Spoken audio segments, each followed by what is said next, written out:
So eto na nga mga sangkay, ang Amerika ngayon ay naglulunsad na ng mga katakot-takot na pag-atake sa lahat ng mga pambihirang mga weapon o mga pandigma nitong Iran.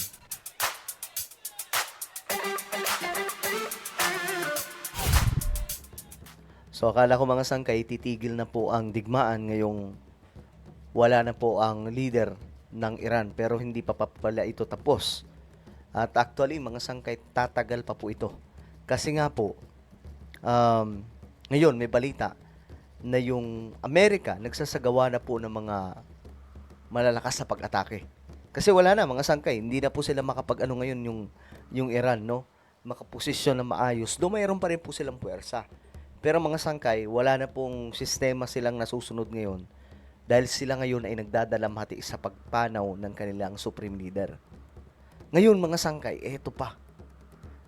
May siyam daw po ng mga barkong pandigma mula po sa Iran ang pinulbos ng Amerika. So gaano katotoo ito mga sangkay? Tignan po natin ang balitang yan. Bago tayo magtuloy-tuloy sa mga hindi pa po dyan nakakapag-subscribe guys, tayo po ay road to 2 million subscribers na, no? Ayan. Makikita nyo po yung subscribe button sa baba ng video na to. I-click nyo lamang po yung subscribe, i-click ang bell, at i-click nyo po yung all. Sa mga nanonood po sa Facebook, i-follow nyo po yung ating Facebook page. Okay. Ngayon lamang mga sangkay, itong si Donald Trump ay naglabas ng matinding impormasyon. Ayon po sa kanya, I have just been informed that we have destroyed the sunk 9 Iranian naval ships. Some of them relatively large and important. So, hindi po pala ito pipitsugin itong mga pinabagsak nila mga barkong pandigma ng Iran.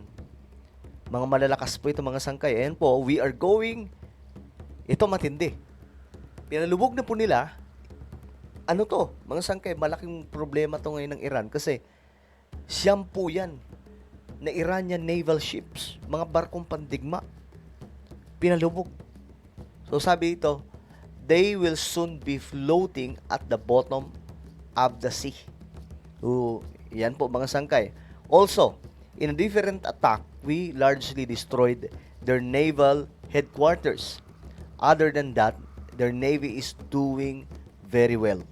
President Donald Trump. Ayan, mga sangkay. So, matindi ang nilulunsad ngayon ng mga pag-atake ng Amerika, mga sangkay. No? At, hindi na rin po ito nakapagtataka kasi malalakas po talaga yung mga gamit na pandigma ng US. Eto mga sangkay, pakinggan po natin ang patungkol dyan. Ang tindi ng ginagawa ngayon ng Amerika.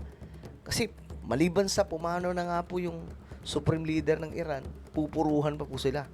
US President Donald Trump has now taken to Truth Social, in which he has said, I have just been informed that we have destroyed and sunk 9 Iranian naval ships. 9 Iranian naval ships. Some of them relatively large nun. and important. We are going after the rest. They will soon be floating at the bottom of the sea. Also, in a different attack, we largely destroyed their naval headquarters.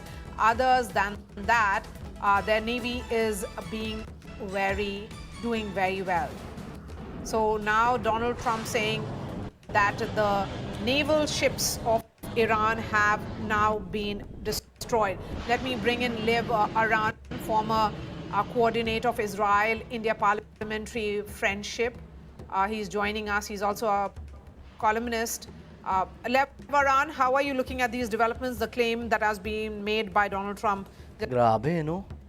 Ganun lang kadali gawin ng Amerika yung ganyan. just a few minutes ago? Ibig sabihin, kahit China, delikado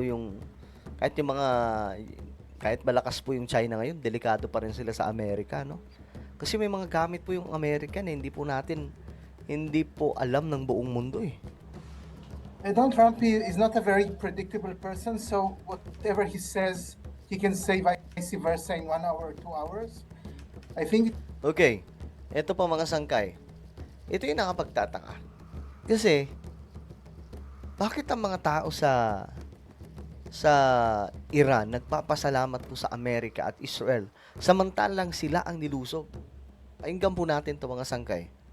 Ang bihira, magulat ka lang talaga. Thank you, Israel. Thank you, USA, for helping us out. We will never forget it. Never. They're going to tell you Israel and USA are invading Iran. They're not.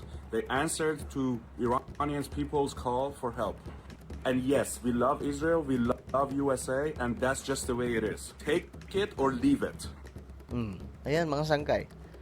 Nagpasalamat po siya sa Iran. Maraming ganun sa USA at Israel sa pagkubkub nila o pag-atake nila sa Iran. Lalong-lalo na po sa pagpapatumba sa supreme leader nila. So bakit? Hindi ba kayo nagtataka kung bakit, mga sangkay? Ganun na lamang po ang pagpapasalamat itong mga Iranian. Biruin nyo, sila na nga ang nilusob. Sila na ang pinakialaman. Sila pa ay nagpapasalamat. Kasi para po sa inyong kaalaman, mga sangkay, marami pong Iranian ang pinapahirapan po sa loob mismo ng Iran. Kaya nga po maraming mga Iranian umaalis na po sa Iran. Umalabas po sila na nasa Amerika, nasa Europe, mga sangkay, at iba pang mga bansa. Doon na po sila naninirahan. Kasi hindi nga po nila kaya ang batas na mayroon ang Iran. Pahirap daw po talaga. Sobrang pinapahirapan sila. Lalong-lalo na po yung mga religious group. Kailangan, pagdating dyan, Muslim ka or Islam ka lang. Doon sa Iran. Yung mga babae nga, kawawa mga sangkay. Kailangan nakatapon yung mukha.